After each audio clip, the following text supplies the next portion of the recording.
ആലപ്പുഴ ജില്ലയിൽ നിന്നുള്ള മുതിർന്ന CPM നേതാവും ഒന്നാം പിണറായി സർക്കാരിലെ പൊതുമരാമത്ത് മന്ത്രിയുമായിരുന്ന ജി സുധാകരൻ ഇന്ന് CPMൽ നിന്ന് രാജിവെച്ചിരിക്കുകയാണ്. പാർട്ടി അവഗണനയിൽ പ്രതിഷേധിച്ചാണ് അദ്ദേഹം രാജിവെച്ചിരിക്കുന്നത്. അതുപോലെ പാലക്കാട് ജില്ലയിൽ PK ശശിയുടെ നേതൃത്വത്തിൽ വിമത വിഭാഗം ഇന്ന് പ്രത്യേക യോഗം ചേരുകയാണ്. മുൻ മന്ത്രിയും MLAയുമായിരുന്ന ജി സുധാകരൻ, PK ശശി ഇങ്ങനെ മുതിർന്ന രണ്ട് നേതാക്കളാണ് CPMനോട് എതിർപ്പ് പ്രകടിപ്പിച്ചുകൊണ്ട് രംഗത്ത് വന്നിരിക്കുന്നത്. കഴിഞ്ഞ മാസമാണ് കണ്ണൂരിൽ നിന്നുള്ള മുതിർന്ന നേതാവ് കുഞ്ഞികൃഷ്ണൻ ധനരാജ് രക്തസാക്ഷി ഫണ്ട് പയ്യന്നൂർ MLA മധുസൂദൻ മുക്കിയെന്ന ആരോപണവുമായി പാർട്ടിക്കെതിരെ രംഗത്ത് വന്നതും പാർട്ടി വിട്ടതും.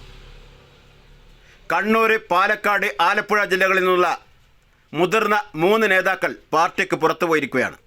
ഈ നേതാക്കളെല്ലാം പുറത്തുപോയത് പാർട്ടിയിൽ നടക്കുന്ന തട്ടിപ്പിലും വെട്ടിപ്പിലും പ്രതിഷേധിച്ചാണ്. ആദർശശുദ്ധിയുമായി നടക്കുന്ന ഒരു നേതാക്കൾക്കും നിൽക്കാൻ പറ്റാത്ത പാർട്ടിയായി CPM മാറിയിട്ടുണ്ട്. ഇന്ന് VS അച്യുതാനന്ദൻ ജീവിച്ചിരിപ്പുണ്ടായിരുന്നെങ്കിൽ അദ്ദേഹത്തിനും ഈ പാർട്ടിയോട് വിട പറയേണ്ടി വന്നേനെ.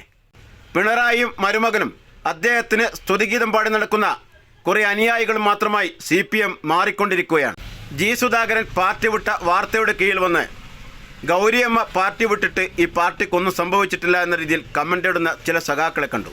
അത്തരം സഖാക്കൾ മനസ്സിലാക്കേണ്ട കാര്യം, ഗൗരിയമ്മ പാർട്ടി വിടുന്ന സമയത്ത് പാർട്ടിയെ നയിച്ചിരുന്നത് EMSനെ പോലെ, EK നായനാറെ പോലെ, AKGയെ പോലെ കരുത്തരായ ആദർശമുള്ള നേതാക്കളായിരുന്നു. ഇന്ന് പാർട്ടിയെ നയിക്കുന്നത് പിണറായി വിജയനും മരുമകനും ഗോവിന്ദനുമാണ്. ഗോവിന്ദൻ മാഷിൻ്റെയൊക്കെ നിലവാരം കഴിഞ്ഞ ദിവസത്തെ വീണയുടെ നാടകവുമായി ബന്ധപ്പെട്ട് എല്ലാവരും കണ്ടതാണ്. പാർട്ടിയെ നയിക്കാൻ ഒരു കഴിവുമില്ല എന്ന് തെളിയിച്ച നേതാവാണ് ഗോവിന്ദൻ മാഷ്.